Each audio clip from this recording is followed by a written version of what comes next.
Boa noite para todos. Boa noite, Joel. Hoje nós estamos aqui para conversar sobre a questão, como bem lembrou a Sandra, sobre os aspectos da missão espiritual do Brasil. Mas para que a gente possa ter um conhecimento mais exato de tudo isso, nós vamos precisar fazer uma volta no tempo para que a gente se conecte a algumas ocorrências, alguns fatos que se deram ao longo da nossa história e que são fundamentais para esse nosso processo de desenvolvimento em termos espirituais.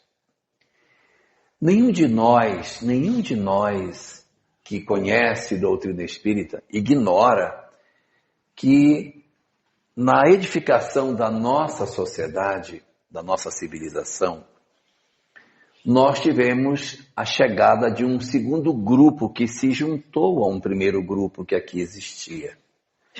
Porque a doutrina espírita fala que o homem surgiu naturalmente do processo evolutivo que veio lentamente transformando aquele homem primitivo até que ele chegasse na condição hominal, até que ele chegasse à condição que nós somos hoje, de Homo sapiens. E foi exatamente nesse momento em que chegamos à condição de Homo sapiens que um segundo grupo de espíritos se juntou ao que já existia aqui na Terra, como se fosse uma enxertia. Nós já tínhamos um grupo de espíritos que fazia parte do planeta e chegou um segundo time que ingressou no nosso planeta, vindo de outros lugares. E antes que alguém tenha alguma ideia de que, como eram as naves espaciais em que esses espíritos vieram para a Terra, eu quero falar que a nave espacial que eles usaram para chegar aqui é uma nave espacial que só cabe um dentro da nave. É uma nave espacial quentinha. Então eles entravam nessa nave espacial e ali às vezes cabe dois. Apertadinho cabe dois, raramente cabe três, né? Mas ele vem naquela navezinha quentinha e ali eles então saíam da nave que era o útero de suas mães. Na visão da doutrina espírita, os espíritos que vieram de outros lugares para se incorporarem à nossa civilização eram espíritos que não chegaram aqui com roupas metálicas, com nada disso. Eles vieram de forma mais natural possível, nascendo da forma mais natural que existe, só que nas crianças que nasciam, o espírito que animava aquele corpinho era um espírito bem mais evoluído dos que os que estavam aqui na Terra nesse período. Então nós tínhamos na Terra, portanto, um grupo que era um grupo bem ignorante, ingênuo de tudo, que não sabia de nada, recém-saído da animalidade, tinha vindo da pré-história para a história, não entendia de muita coisa. E um segundo grupo, muito inteligente, que se juntou a esse primeiro grupo. E aí uma pergunta se impõe. Por que motivo você juntaria espíritos inteligentes e já experimentados com espíritos tão ignorantes? Por que que isso aconteceu? Por que que a nossa organização planetária, o nosso governador planetário, decidiu fazer isso?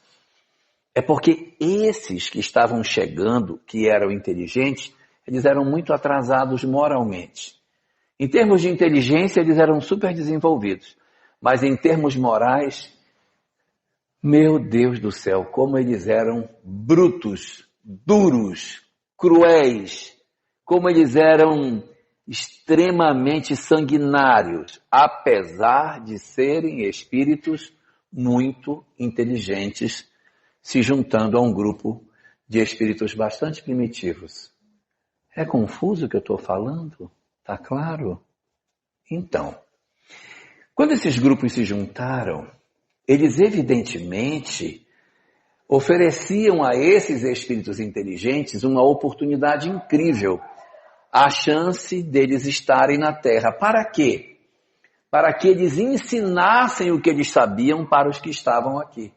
Esses espíritos chegavam na Terra para ensinar os que não sabiam nada. E foi o que eles fizeram. Eles vieram para cá ensinar várias coisas. Olha as civilizações antigas que a gente teve. Egípcios, gregos, romanos, hindus, celtas, babilônios, caldeus, fenícios, acadianos, astecas, maias, incas. Quantos povos nós tivemos no nosso planeta que trouxeram informações incríveis. Até hoje ninguém sabe como é que aquelas pirâmides do Egito foram feitas. Tem um monte de suposição, mas ninguém tem certeza como é que foi feito, não. Levantam-se hipóteses, mas até hoje ninguém sabe. E digo para vocês, se elas não estivessem lá, ninguém acreditaria que elas tinham sido feitas. Iam dizer que aquilo foi invenção, que não era possível, mas elas estão lá, desafiando a gente, como a filosofia grega, como as grandes obras do Império Romano e tudo mais que esse pessoal deixou, que são obras incríveis realmente. Mas a troco de quê, hein, que esse pessoal veio para cá? Porque estavam tão bem lá onde eles estavam. A troco de que eu vou sair do meu planeta para vir para cá para ensinar quem não sabe nada? O que eu ganho com isso? O que se esperava que esses espíritos ganhassem? Eles ganharam a oportunidade de mudança. Porque no lugar onde eles estavam, eles já não tinham mais muita motivação para mudar. Estavam muito acomodados, eles estavam muito acostumados a ser como eram, duros, cruéis, indiferentes. Então eles saem de um planeta que tinha todos os confortos, como o nosso hoje, da vida moderna, e caem no mundo, saindo da pré-história, com todos os desafios de organizar a civilização da humanidade terrestre. Era um desafio enorme que eles tinham. Então, se por um lado eles vinham deixar os seus conhecimentos, por outro lado eles estavam recebendo a possibilidade de acordarem para a vida espiritual. Era a chance, Leci, de repente, nessas experiências que eles iam ter na Terra, acordar para as mudanças que a gente precisa fazer. Porque eles eram muito endurecidos e, consequentemente, eles eram muito infelizes, não é? Vejam as civilizações que eles construíram, civilizações cruéis que escravizavam, invadiam, matavam os outros. Eles eram, na verdade, povos extremamente voltados para a violência. E quando eles vieram para a Terra, quando eles aqui chegaram, o que aconteceu? Se percebeu o seguinte: se no mundo deles eles já eram assim cruéis, imagine aqui o quão cruéis eles não seriam, né? Porque não ia ter informação nenhuma. É igual você pegar um grupo de pessoas e soltar no local sem lei e dizer, olha, vocês se organizem e vivam bem. Não tem como. Se não tiver lei, não tiver uma disciplina, as pessoas vão se entortar. Então tinha que ter alguma forma de nós garantirmos que esses espíritos conseguissem se educar espiritualmente. E existe um grupo de espíritos que coordena o nosso planeta. E o chefe desse grupo chama-se governador planetário. É o governador do planeta. E o governador do planeta, junto com seu elenco de auxiliares diretos, disse: nós precisamos implantar na Terra escolas espirituais para que esses espíritos não se percam. Então foi aí que nós vamos ver, dentro da nossa história, o surgimento de algumas escolas espirituais que foram acontecer. E aí nós vamos ter a primeira escola espiritual da Terra. O que vai acontecer? Num período muito antigo, os espíritos que coordenam a Terra disseram: nós precisamos instruir a humanidade sobre os conhecimentos espirituais. E eles procuraram na Terra Onde eles implantariam essa escola? Seria um lugar do planeta, muito bem, seria um lugar do planeta onde os conhecimentos espirituais seriam entregues pela primeira vez. Este lugar se chama Índia. Foi na Índia que os primeiros conhecimentos espirituais chegaram.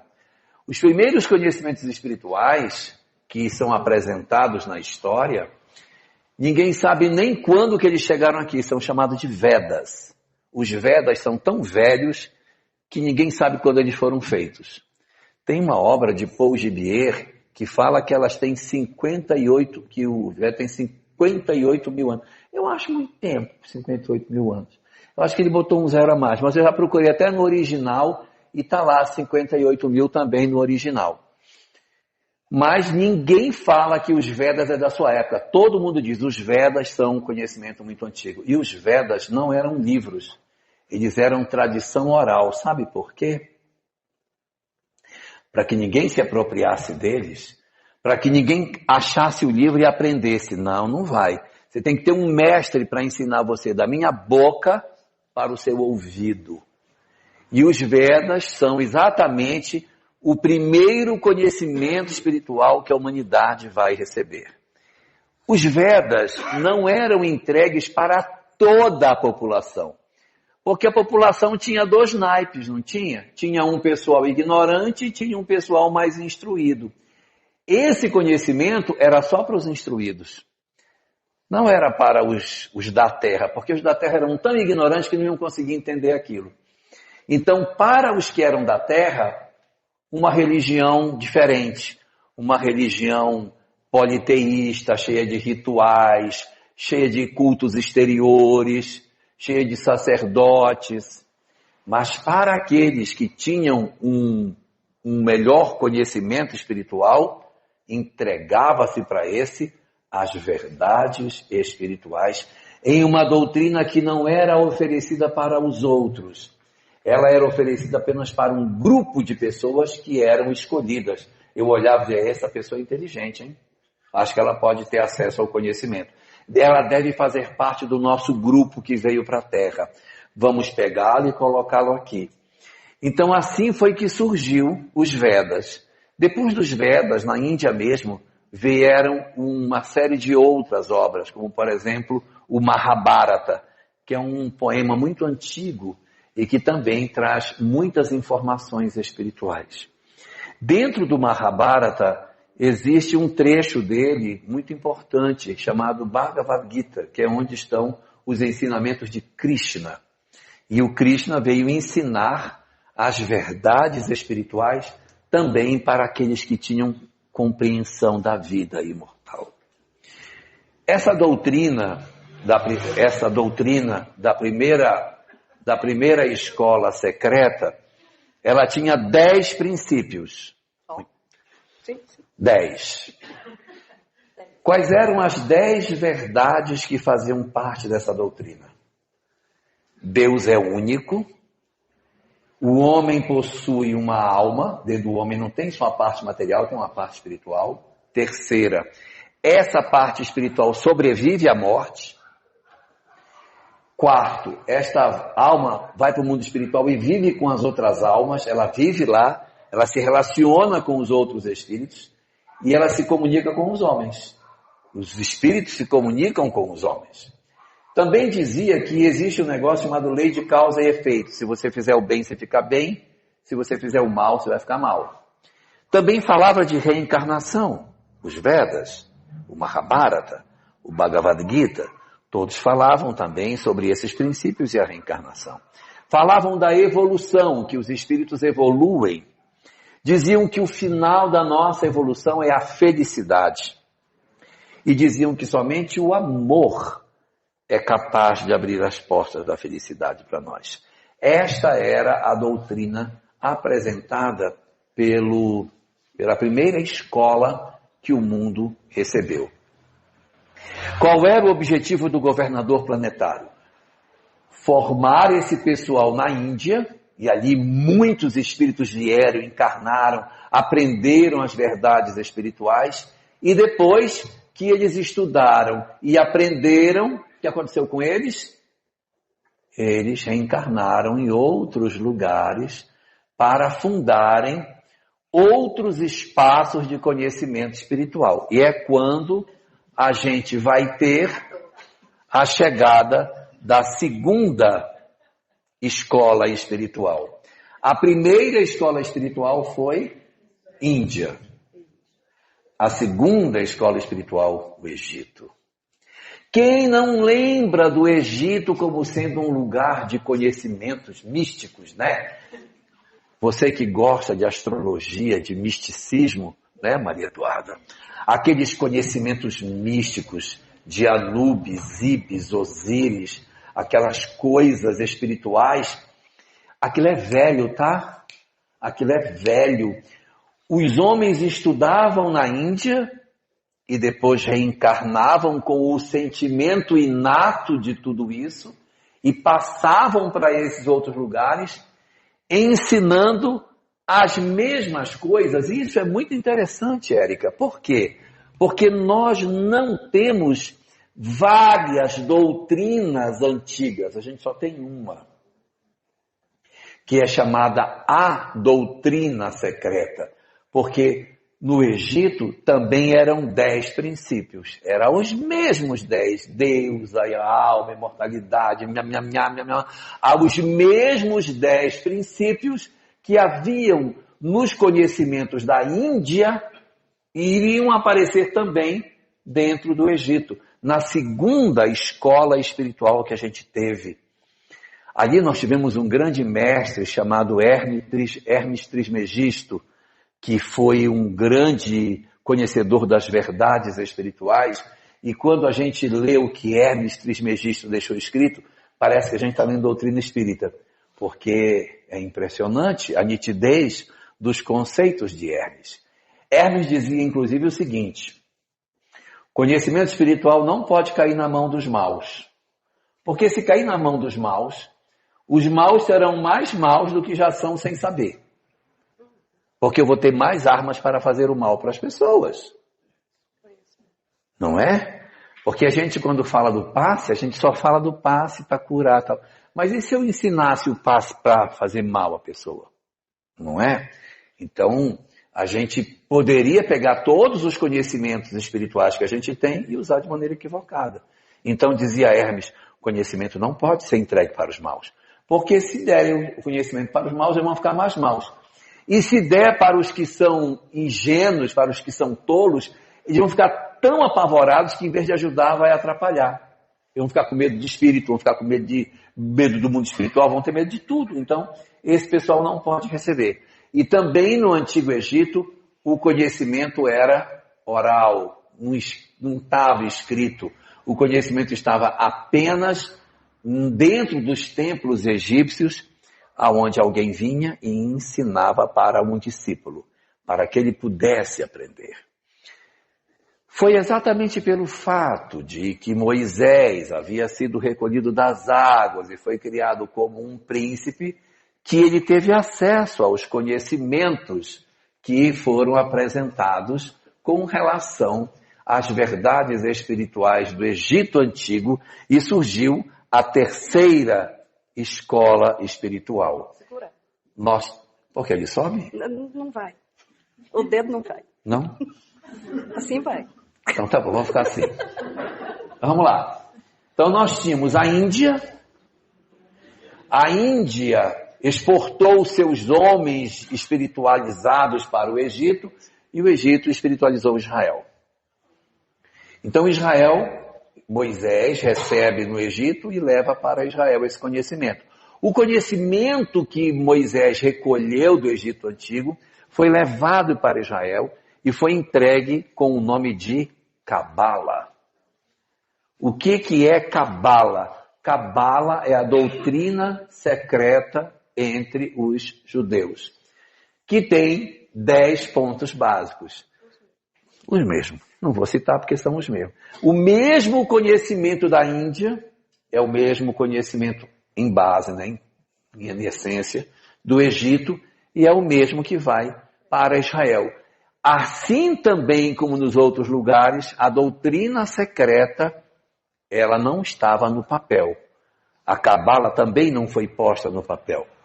A Cabala só é colocada no papel depois da destruição do Templo de Jerusalém por um rabino chamado Rabi Shimon Bar Yochai. Ele vai escrever e vai produzir esse texto que chama-se Zohar, de 22 volumes, que tem todo esse conhecimento espiritual. Mas ali do Egito, que era a segunda das escolas espirituais e que formou a terceira, deste Egito também muita gente saía de um outro lugar para aprender sobre as verdades espirituais. E nós criamos uma quarta escola espiritual chamada Grécia. A Grécia foi um repositório de conhecimentos espirituais. É por isso que na introdução do livro Evangelho segundo o Espiritismo, o pensamento de Sócrates e de Platão aparecem como precursores do Espiritismo, porque eles eram conhecedores da doutrina secreta. Platão, inclusive, depois da desencarnação de Sócrates, vai para o Egito e volta de lá com grandes conhecimentos. Pitágoras também tinha sua escola pitagórica com grandes conhecimentos espirituais que ele foi buscar também no Egito. Orfeu escreveu os cantos órficos, também foi buscar no Egito o conhecimento para formar essa escola espiritual. A escola espiritual da Grécia, ela foi uma escola muito importante. Por quê? Porque quando o cristianismo se espalhou, ele saiu naquela direção. E o conhecimento grego, ele tinha se espalhado pelo mundo antigo. Então era perfeito, o cristianismo sairia de Israel, daquele modelo, e se defrontaria com a escola pitagórica, a escola neoplatônica, e ali os conhecimentos iriam ser entregues para todos. Seria uma coisa fantástica, ia ser lindo. E isso até acontece, sabe? Porque no século II do cristianismo, tem um personagem muito interessante chamado Orígenes. A gente ouve falar pouco de Orígenes. Orígenes fez o seguinte: Orígenes, ele já era conhecedor da doutrina secreta quando ele conheceu o cristianismo.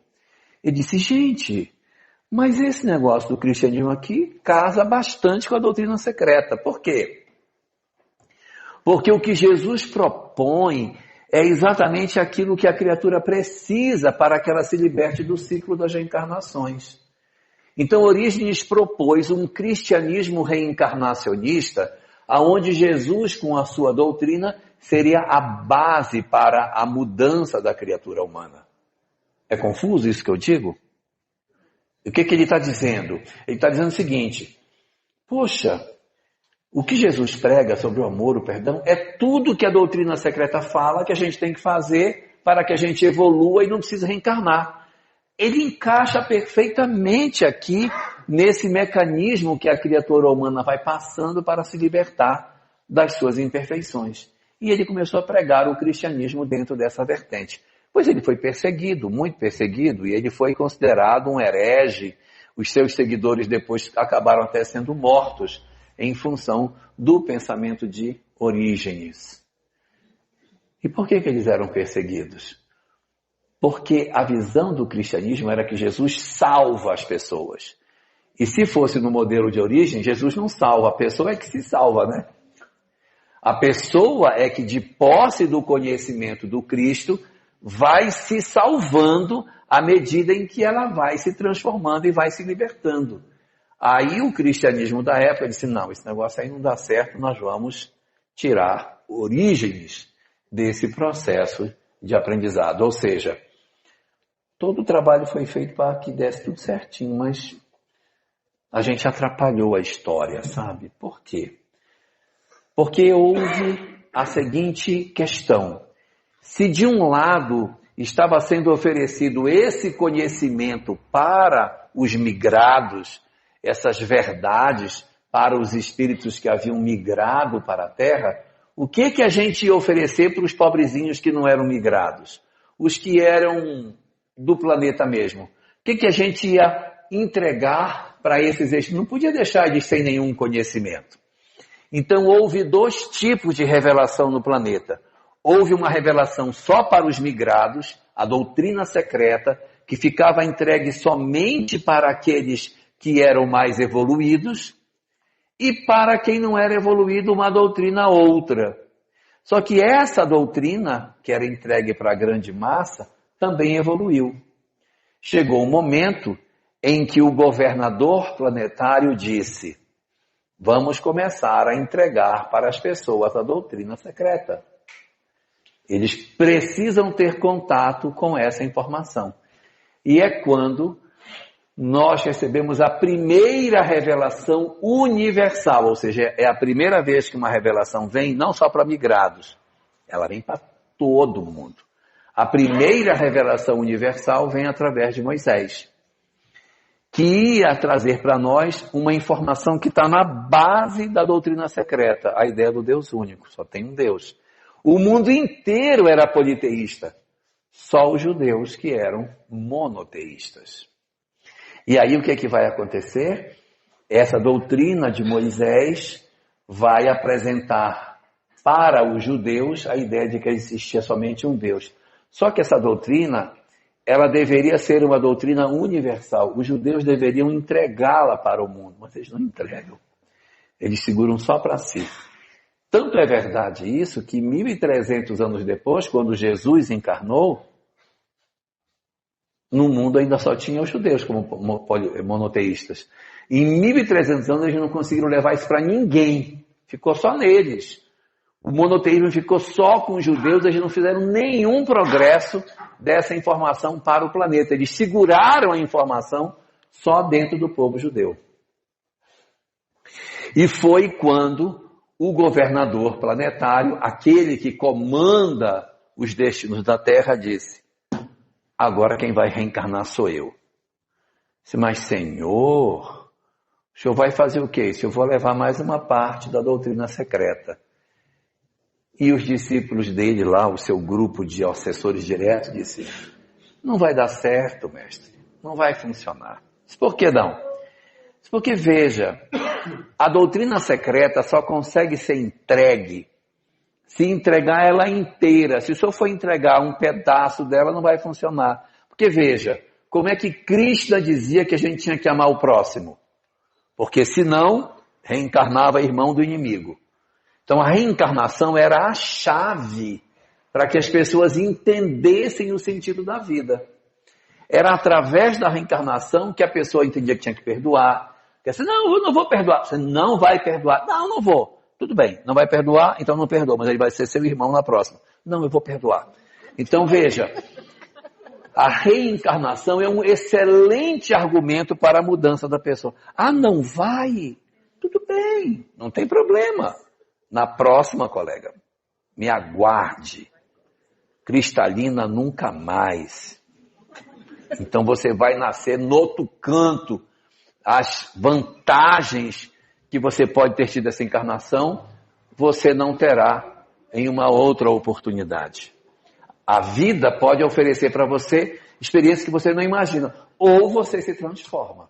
Ou então você vai ter uma família que é um inferno. Você quer ter uma família que é um inferno? Não, não quero. Então, se reconcilie, faça as pazes, perdoe, tire a mágoa do coração. E o governador planetário disse: eu vou levar a doutrina secreta, mas não vou falar de reencarnação. Aí os seus auxiliares: isso não vai funcionar, não tem como, chefe, não tem como. O povo só muda se souber da reencarnação. E ele disse: pois eu vou pregar a doutrina secreta, não vou falar de reencarnação e vai dar certo. E eles disseram: eu quero ver. O que você vai fazer para dar certo? E o governador planetário encarnou. Quando o governador planetário encarna, ele recebe o nome de Jesus. Jesus de Nazaré, aquele que nasceu naquela região ali, nasceu em Belém de Judá, tal. Ele é o mesmo governador planetário que vem arquitetando esse plano desde o começo. E ele vai pregar a doutrina dele, mas ele não vai falar de reencarnação. Ele vai falar do Deus único, que o homem tem uma alma, que a alma é imortal, que existe vida no mundo espiritual. Mas ele não fala da reencarnação abertamente. Você procurando que tem uma palavrinha que parece que é diferente do Krishna, que fala, não, a encarnação está escancarado. Você pega o Buda, está escancarado. Pega os Vedas, a Cabala, os livros que trouxeram a doutrina secreta de Orfeu, de Sócrates, de Platão, ou mesmo os escritos que foram feitos por Hermes Trismegisto, é tudo muito claro que tem reencarnação. Jesus não deixou isso assim tão claro, não. Aí se dizia, não vai dar certo, vai dar errado. Não vai funcionar. E não é que funcionou? O que Jesus usou como estratégia para que as pessoas perdoassem? Porque ele ensinou o perdão. Ele ensinou o perdão, mas ele não falava da reencarnação como motivação para perdoar. Ele dizia assim, vocês vão perdoar por amor a mim. Porque isso eu estou dizendo. Então, os cristãos viviam os princípios espirituais não é porque tinha reencarnação. Eles viviam porque Jesus disse que era para fazer. Não era esse o seu ensinamento? Então nós vamos seguir o ensinamento que ele propôs. Por quê? Não sei por quê, mas é para fazer conforme ele apresenta para nós. Se a gente pegar o livro Há 2000 anos e pegarmos o personagem Lívia, que é um personagem central dentro da obra, Lívia é uma mulher incrível, uma cristã fantástica, que faz o bem, ama, perdoa, tem toda uma demonstração incrível de grandeza espiritual. Mas ela não perdoa por conta da reencarnação. Se você pegar lá, por que ela faz o bem? Porque Jesus disse que era para fazer. Então, é feito em cima do amor. Então, qual foi a estratégia de Jesus? Impregnar de tanto amor a mensagem, que as pessoas se sentem chamadas a segui-lo, exatamente pela intensidade de amor que ele colocou na mensagem. É mais ou menos como seria a ideia que a gente poderia ter de uma mãe que diz para um filho assim, meu filho, você está bebendo demais, meu filho. Pare de beber. É a sua mãe que está pedindo. Então ele vai obedecer por quê? Porque a mãe pediu. Ela não diz, meu filho, se você continuar bebendo, o seu fígado enfrentará um processo de degeneração progressiva e alcançará um processo de cirrose que vai tornar irreversível a recuperação. Não é isso que ela diz. Não é isso que ela diz.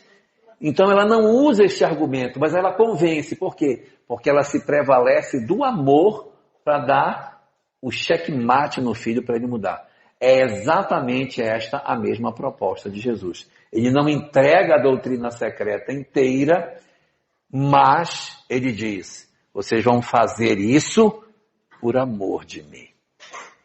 Agora, mais tarde, eu vou mandar o pedaço da doutrina secreta que está faltando, porque ficou faltando um pedaço da doutrina secreta. Então ele mandaria essa doutrina secreta no momento posterior, quando a humanidade estivesse preparada para recebê-la. E é o que vai acontecer. O cristianismo vai se espalhar pela Europa e à medida que ele se espalha, infelizmente, ele vai se tornando cada vez mais intolerante. Ele vai ficando cada vez mais agressivo e vai descaracterizando a mensagem original de Jesus. Quando chega na Idade Média, a gente já nem encontra mais no cristianismo pregado a mensagem de Jesus. Eu olho naquilo, gente, onde está o amor ao próximo? Onde está o perdão? Onde está a caridade?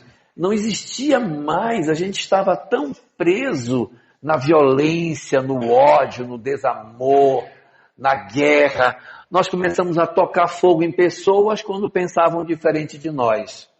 E a gente fala isso de uma maneira muito tranquila, porque nós não estamos falando de outras pessoas. Nós estamos falando de nós mesmos.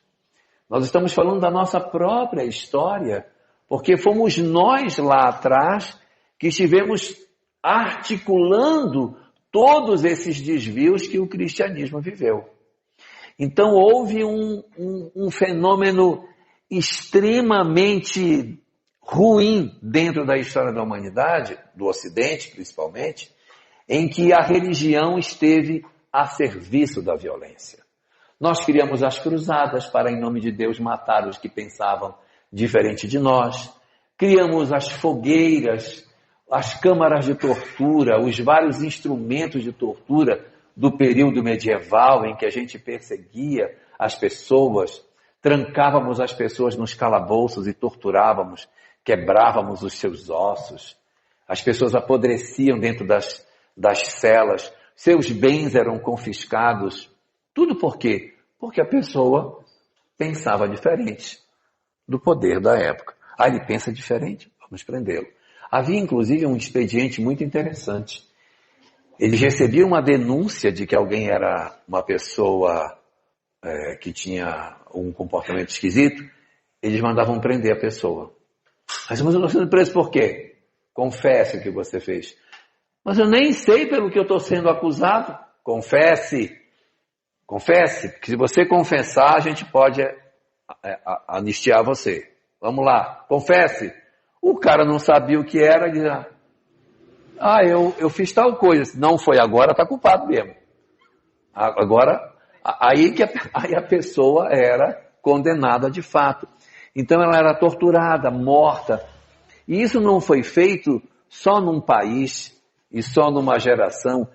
Esse processo durou muitos séculos e se espalhou por toda a Europa. Não dá para a gente dizer assim, olha, a gente cochilou, fez uma besteira, mas a gente já voltou. Não foi não. Foram muitos séculos desse jeito. E foi muito sangue que se derramou, muita tortura, muita violência. E as pessoas começaram a criar um ódio do cristianismo. Um ódio. O cristianismo passou a ser visto como uma doutrina de violência, uma doutrina de intolerância. E isso até hoje na Europa é assim. Se você for na Europa hoje, você vai perceber que a visão que os europeus têm do que é cristianismo é uma coisa retrógrada, é um pensamento antiquado, uma coisa que tem que ser apagada da história mesmo. No Brasil, se você perguntar o que é cristianismo, a pessoa vai dizer, cristianismo é amor. O nosso conceito de cristianismo aqui é totalmente diferente do conceito de cristianismo que tem lá. Então, quando o governador planetário percebeu que a mensagem que ele tinha trazido havia se desvirtuado na Europa, ele disse, eu preciso de um novo lugar, para que neste lugar eu possa levar a árvore do Evangelho. E é por isso que a gente vai encontrar na literatura espírita uma informação de que a árvore do Evangelho foi transplantada. Por que ela foi transplantada?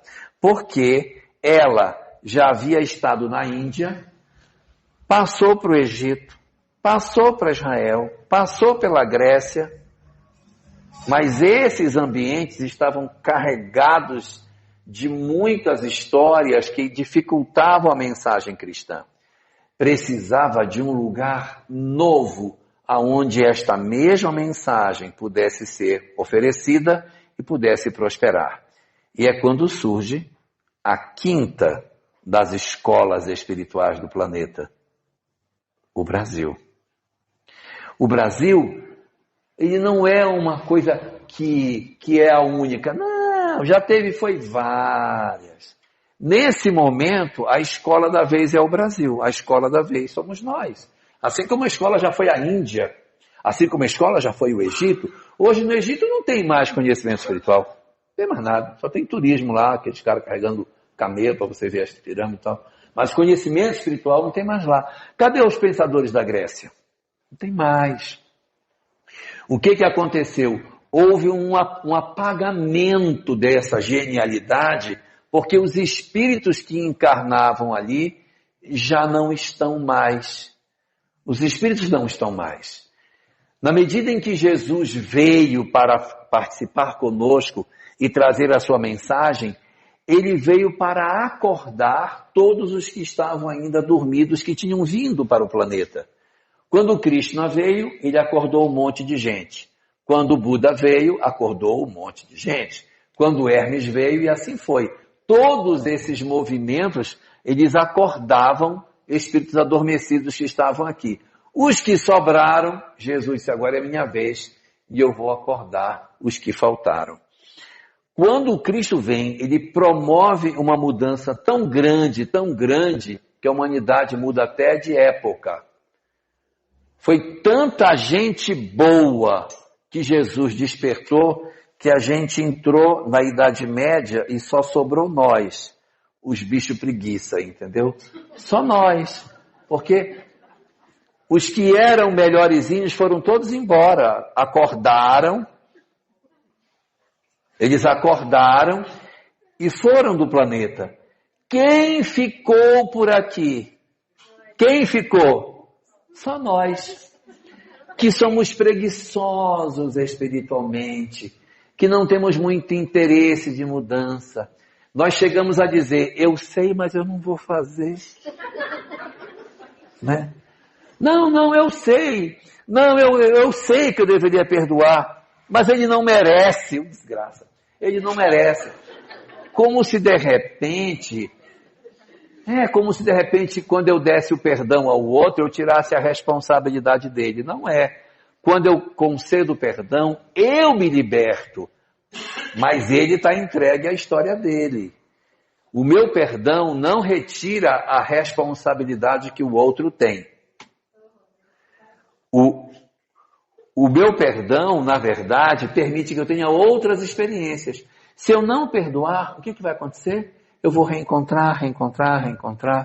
E aí a gente vai ficar nessa condição de bicho preguiça aí, até despertar das nossas condições espirituais. Então, o que fez o governador planetário? Disse, eu preciso de um outro lugar, uma nova escola espiritual. E ele construiu essa escola espiritual no Brasil. Só que o Brasil não tinha condição científica de receber a revelação. Então a revelação é recebida na França, porque na época era o local mais cientificamente aparelhado para isso, e depois a mensagem vem para o Brasil. E muita gente diz assim, isso não é muita conversa fiada, não, esse negócio de Brasil, não é porque a gente é brasileiro. Será que se a gente fosse uruguaio, a gente não estava dizendo que é no Uruguai que está? Se a gente fosse da Bolívia, a gente ia dizer que era da Bolívia, né? Eu tenho uma resposta para essa pergunta. Verifique quanto de literatura espírita tem na Bolívia. E quanto de literatura espírita tem no Uruguai, na Polônia, em Bangladesh, em Uganda. Não tem quase nada, gente. Aonde está a literatura espírita? Essa é a prova. Nem na França tem. E eu vou dizer para vocês, se uma pessoa nascer sabendo ler, e ela acordar, abrir o olho, e você começar a dar livro espírita para ela ler, quando nascer, ela lê 100 anos e ela não acaba de ler a literatura espírita. E por que tem tanto livro aqui? Pelo amor de Deus, está na cara por que isso é assim, pelo amor de Deus. Gente, todo mundo sabe que Deus é brasileiro, todo mundo sabe, mas Jesus não é brasileiro, Jesus não é, Deus é brasileiro, tudo bem, mas Jesus não é brasileiro, Jesus é o governador planetário. Então eu pergunto para vocês, ora, se ele é o governador planetário e botou tudo aqui de literatura, o que ele quer? É porque aqui é a nova escola. O que nós estamos fazendo dentro do movimento espírita brasileiro é treinamento, tá? O que a gente está fazendo agora é o nosso aprendizado para o verdadeiro trabalho que terá que ser feito de divulgação do bem. Eu nem estou dizendo que é a divulgação do Espiritismo, porque o Evangelho não tem fronteira. Mas nós estamos, na verdade, pegando esse banho de espiritualidade, não é para ficar aqui. Não tem lógica. Se eu estou aqui nesse local, aí eu vou ficar só aqui. Isso os judeus já fizeram, de pegar a revelação e agarrar para eles.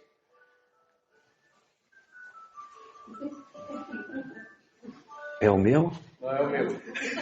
Tá. Remédio. É porque o meu também faz esse barulhinho. Eu fiquei até preocupado. Gente, eu não tenho nada de noite. É só de dia que o meu apita. Mas tudo bem. O medicamento já está tomado, né? Não? Ótimo, então. Vamos lá, então. Onde eu estava? Sim. Então, ora, se ele coloca todo esse material num lugar só, é porque ele quer que esse material não fique aqui. Não tem lógica. Não tem lógica. Para que a gente ia ficar agarrado com esse conhecimento aqui? Isto é para sair daqui. Isso é para sair do Brasil. O Evangelho de Mateus, capítulo 24, versículo 14, diz assim, que o final da transição vai acontecer quando este Evangelho for pregado em toda parte do mundo. Aí tem um povo que diz, gente, temos que parar com as lives, senão o mundo vai acabar. Não, o Evangelho não é pregado quando alguém fala, ele é pregado quando alguém vive ele lá.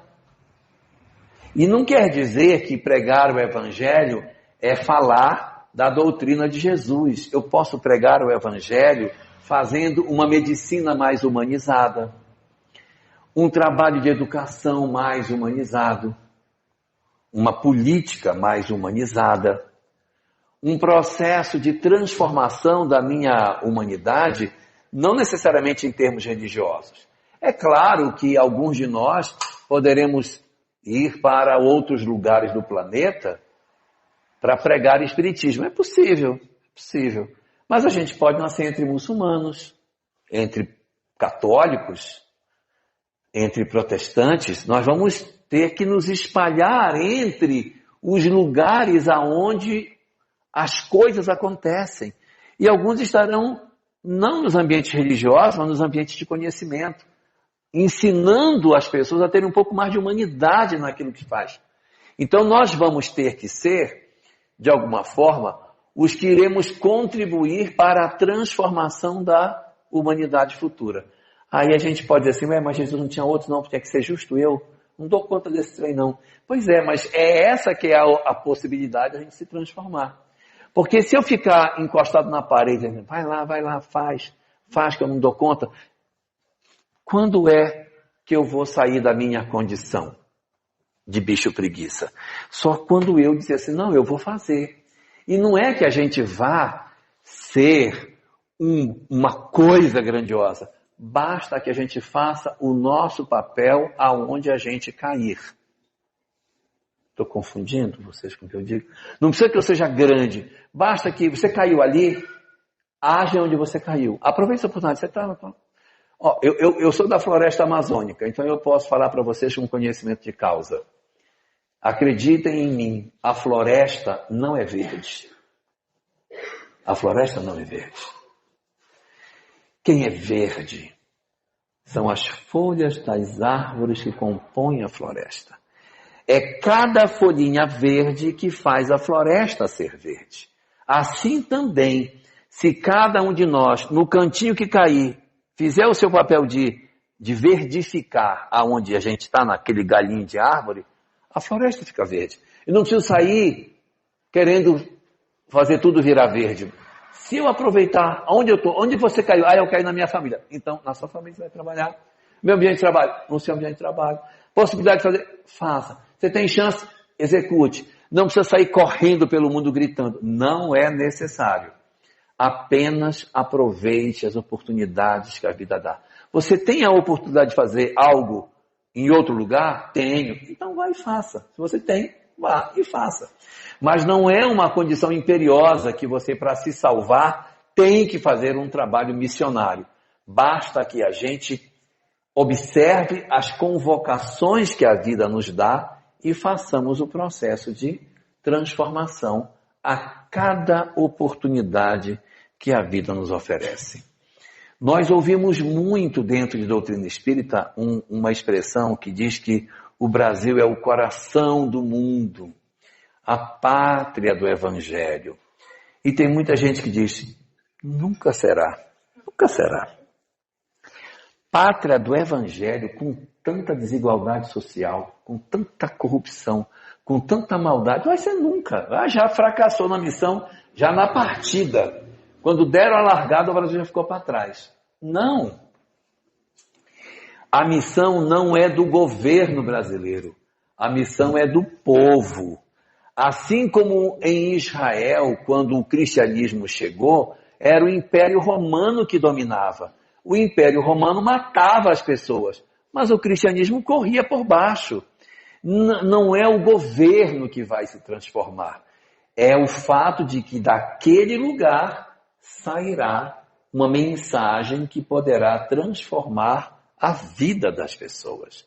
Assim como a Índia hoje não é o melhor lugar do planeta, mas ela é o local onde tem mais espiritualidade. Você vai para lá, você encontra yogis, pessoas incríveis, conhecimentos fantásticos. Mas isso não quer dizer que o país não é um país que você possa dizer, nossa, que é um exemplo, mas é uma escola espiritual. O Egito também já foi uma escola espiritual. Até hoje tem pessoas que estudam os conhecimentos sagrados fechados do Egito. Mas o Egito, enquanto país, não é nenhum exemplo para ninguém. O Brasil, quando se fala que ele é o coração do mundo, pátria do Evangelho, é no sentido de quê? De que o Brasil vai cumprir a missão no sentido do que significa um coração. Se o Brasil é o coração do mundo, o corpo é o mundo. E o Brasil é o coração desse mundo. Qual é o papel do coração no corpo? Jogar o sangue para que lugar que vai? Para que pedaço? O coração manda sangue para que pedaço do corpo? Todo. Então é para todo lugar que tem que levar. Porque não é só para uma banda, tem que levar para o todo. E o sangue, ele leva oxigênio. Em cada glóbulo vermelho vai o oxigênio para cada célula. É o oxigênio do amor.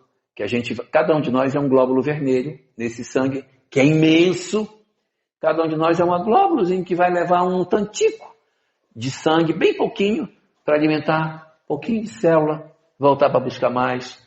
Então nós não seremos os transformadores da Terra. Isso é só uma hemácia, só um glóbulo vermelho, nessa grande transformação que a nossa humanidade vai experimentar nos dias que se aproximam. Nós já estamos vivendo esse período da transição planetária. Nós já estamos vivendo o período de testemunho, que não vai acabar agora, ainda tem muito pela frente ainda para a gente fazer. Então nós deveremos ter encarnações que não serão no Brasil. Aqui a gente veio só para ser treinado. Treinou, aprendeu, aprendi. Então agora, hora do trabalho. Então a gente deve ir para alguns lugares. Eu estava comentando de tarde que no Evangelho segundo o Espiritismo, capítulo 20, no último parágrafo diz assim: e para aqueles que não recuarem diante de suas tarefas, o Senhor lhes reservará os postos mais difíceis na grande obra de transformação da humanidade. Os postos mais difíceis não é no Brasil. Onde é que está mais difícil? Você quer ir para o Afeganistão ou para Gaza, minha filha? Onde você quer? Quer ir para o Congo? Congo. Ué, mas não são os mais difíceis? Então é para ir para os mais difíceis. Então o que nos aguarda é uma convocação bastante difícil. E assim, eu não quero que ninguém diga que eu disse isso, porque se vocês disserem que eu disse, eu vou negar, que eu não falei, mas eu vou dizer. Existe uma certa tendência de que a gente renasça como o nosso próprio descendente. Já viram isso? O cara é o bisavô dele reencarnado, né? Tem muito essa coisa. Então, se é verdade que isso acontece, eu devo ser um ancestral meu, um bisavô, um tataravô meu, e você também. Então, quando você era quem você hoje é descendente, você deve ter feito bobagem em algum lugar por aí, que não foi no Brasil, porque a gente está no Brasil faz pouco tempo. Então é bastante razoável que a gente olhe o nosso sobrenome e descubra para onde a gente vai. Oi?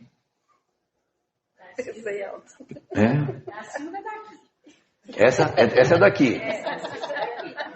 Olha, eu tenho um pacto com Jesus já, eu acertei com ele. Os que não quiserem ir embora, que quiserem ficar no Brasil, agarrado para não ir, vai tudo para o Planalto Central, ali para Brasília, vai tudo para a Praça dos Três Poderes. Não quer ficar? Vamos pegar um posto difícil para você. Não, estou brincando. Mas a gente deverá se espalhar pelo planeta. Então tem muita gente assim, eu tenho medo da transição planetária, porque a transição planetária, os espíritos vão migrar do planeta. Os espíritos não têm o perfil do migrador. Porque nós não somos a retaguarda do planeta. Tem gente bem pior do que nós. E, sim, tem um pessoal que é duro na queda, que diz, eu fiz, faço de novo e não me arrependo do que fiz. É endurecido. Os que são endurecidos, os chamados maus não tocados pelo bem, é os que migram do planeta. Mas aqueles de nós, olha só, gente, uma sexta-feira à noite, a gente precisa fazer tanta coisa. Onde nós estamos sexta-feira à noite? Só que já não precisa mais migrar, só de mostrar, olha, sexta-feira à noite eu estava lá no centro espírita. Aí pronto, já acabou, já conseguiu o passaporte. Então veja, nós na verdade, nós temos os nossos defeitos, nós somos os maus tocados pelo bem. Então a nossa perspectiva é o quê? A gente migrar para os lugares mais difíceis para tentar corrigir. Isso que eu estou falando está no livro A Gênese, capítulo 18, item 27, primeiro parágrafo, que é o destino dos maus no processo da transição planetária. Então depois vocês peguem lá, parte deles migram do planeta e outra parte deles migra dentro do planeta para os povos mais difíceis, para levar essa informação. E eu quero dar um aviso para o pessoal que está feliz porque vai para a Europa, que a Europa está bem ruinzinha, tá? Não está fácil não. O materialismo na Europa está causando muitas dificuldades, muitos problemas por lá. O ateísmo tomou conta da sociedade europeia. As igrejas católicas estão fechando na Europa. Estão virando shopping, discotecas, cinemas, bares, mesquitas. Tem muita coisa acontecendo lá nesse sentido. Exatamente pelo fato de que não tem fiéis. Porque o cristianismo ele é visto de uma maneira como se fosse uma coisa negativa, uma coisa pesada. Então há um recuo da sociedade, da nossa sociedade europeia com relação à figura do cristianismo. Mas nem tudo são tristezas, existe muita coisa interessante acontecendo. Porque o que aconteceu? A humanidade achou que não precisava de Jesus e fez um recuo em relação à religião e se tornou uma sociedade profundamente avessa a tudo aquilo que é religioso. Esse materialismo que a gente quis mostrar como sendo a solução ideal para a humanidade não deu certo. Está aí a quantidade de adoecimento mental, depressão, síndrome do pânico, ansiedade, que as gerações anteriores que tinham mais fé não possuíam, mas que hoje é o grande flagelo que a gente enfrenta hoje, são adoecimentos mentais. Então, a humanidade está desesperada por uma forma de se livrar ou de se curar dos seus complexos, dos seus traumas, das suas dores. E a apresentação de Jesus para a Europa nem sempre dá certo, porque a Europa tem uma rejeição enorme pelo nome dele. Então vejam o que Joana de Ângeles, através da psicografia de Divaldo Franco, nos trouxe. A série psicológica. A série psicológica, ela ressignifica Jesus dentro da série. Jesus não é apresentado como o Salvador, como o Messias, como o Cristo planetário. Ela apresenta Jesus como o terapeuta divino. Não é mais isso que a sociedade está querendo, um terapeuta? Então ela mostra na doutrina de Jesus a terapia para nós. Se você for procurar um psicólogo dizendo que está passando por graves problemas de ódio, de raiva, ele vai propor para você o perdão. Se você vai trabalhar a mágoa, senão você vai adoecer. É o que Jesus propunha. É a mesma coisa. Se você for num psicólogo dizendo que você está com muita aflição, que você não sabe o que você vai fazer da vida, ele vai dizer para você eleger as coisas que são mais importantes e abandonar o que não é importante. E o Cristo dizia a mesma coisa: te desapega dos bens terrenos. Isso não vai te fazer bem. Aprenda a viver com aquilo que é o simples, sem querer tantas coisas. Quando a gente fala de ansiedade, o Cristo diz: não vos afadigueis pelo dia de amanhã, porque o dia de amanhã cuidará de si mesmo. Então, a série psicológica de Joana é uma releitura do Evangelho, apresentando esse conteúdo como a solução terapêutica para o homem da atualidade. Certamente, no avançar da ideia, nas próximas décadas em que o adoecimento mental ficará ainda pior do que já é hoje, o homem estará desesperado por uma solução. E nós, não estou falando só nós espíritas, mas o Brasil é uma escola espiritual porque tem muito protestante, tem muito católico, tem muita gente aqui também estudando espiritualidade. Nós, detentores dessa visão de um Cristo mais humanizado, poderemos prestar um excelente benefício para a humanidade, cumprindo o papel que está reservado para o Brasil. Volto a dizer, não é, na verdade, uma mudança do país enquanto nação. É ele abrigar um conjunto muito grande de pessoas comprometidas com a transformação da humanidade e de si mesmos. Então nós vamos entrar numa nova fase. Observem como o movimento espírita ele vem se transformando nas últimas décadas, saindo de uma visão muito mais conteudista para uma visão mais reflexiva de espiritismo. As pessoas hoje estão muito mais voltadas para o autoconhecimento, para o entendimento de si próprias, se descolando desse processo de que o espiritismo é apenas uma escola que informa sobre a vida espiritual. Agora, a gente percebe na doutrina espírita um local onde eu entendo a minha própria dor, onde eu analiso as minhas dificuldades e procuro trabalhar os dramas que eu possuo. Na Revista Espírita de 1863, no fascículo de dezembro, Allan Kardec traz um texto muito interessante chamado Das Lutas, em que ele diz que o Espiritismo iria passar, dentro da sua história, por 6 fases diferentes. 6.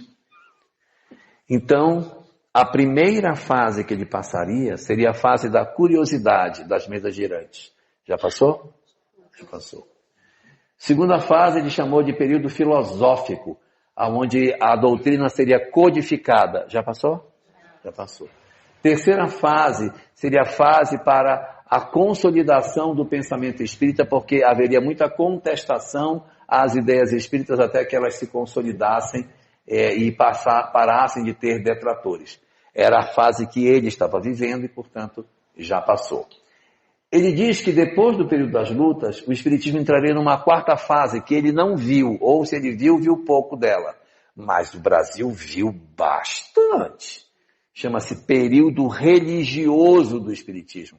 As pessoas elegeriam o espiritismo como sua religião e praticariam o espiritismo como um culto. Foi o que a gente mais fez, e ainda faz no Brasil hoje, viver o espiritismo como se fosse unicamente uma religião e nada mais. Quinta fase. A quinta fase, ele diz, depois da quarta, evidentemente vem a quinta, lógico. E ele disse, esta quinta fase, eu não sei dar o nome. Não sei dar o nome para ela. Mas quem viver nela vai saber o nome que ela terá. Mas será uma fase em que o homem se descolará dessa visão religiosa para uma visão mais reflexiva do Espiritismo. Que eu penso que é o momento que de alguma forma nós já estamos vivendo hoje. Isso aí sou eu falando, não é Kardec. Que eu acho que a gente está vivendo até que a gente alcance a última das fases, que vai se seguir evidentemente a quinta. Eu vou sair do religioso, ingressar no momento reflexivo, que ele chama no livro de momento intermediário, porque é a saída do religioso para o próximo, mas é o período reflexivo do Espiritismo que nós estamos vivendo. Hoje as pessoas estão muito empenhadas em se autoconhecer, se transformar, em entender por que sofre. Os nossos grupos de estudo, todos, de vez em quando tem uma pessoa que fala da sua vida, dos seus dramas, das suas dificuldades, coisa que não acontecia antes, até que a gente alcance a última. A última fase, segundo Kardec, chama-se regeneração social, em que esses conhecimentos irão se derramar sobre a humanidade para promover a sua regeneração. Não mais como um movimento religioso, porque vai ser nas artes, na ciência, na cultura, na política, nas religiões também, mas vai ser uma coisa muito mais abrangente, em que esse conhecimento se espalhará sobre a Terra e as verdades da doutrina secreta serão admitidas como sendo as coisas mais normais. Quando se fala que o Espiritismo vai ser a religião do futuro, na verdade é a doutrina secreta que vai se espalhar sobre a Terra. Independente se ela veio por Buda, por Krishna, por Sócrates, pelo Espiritismo, pela Madame Blavatsky, por quem quer que seja, não interessa, mas os conceitos que compõem a doutrina secreta vão se tornar banais. A humanidade tenderá a entender a reencarnação, o mundo espiritual, a imortalidade da alma, de maneira não pelo campo da religião, mas a própria ciência vai progressivamente nos levar a essa compreensão, que não é necessariamente a obra de Kardec que vai ser lida pelo mundo inteiro, mas a doutrina secreta multimilenar, que vem desde a Índia, esta sim se tornará a crença comum do nosso planeta. E o Brasil precisa cumprir a sua missão de formar a todos nós como a quinta das escolas espirituais do planeta, para depois a gente fazer o grande trabalho de divulgação desta mensagem por sobre toda a Terra. Muito obrigado.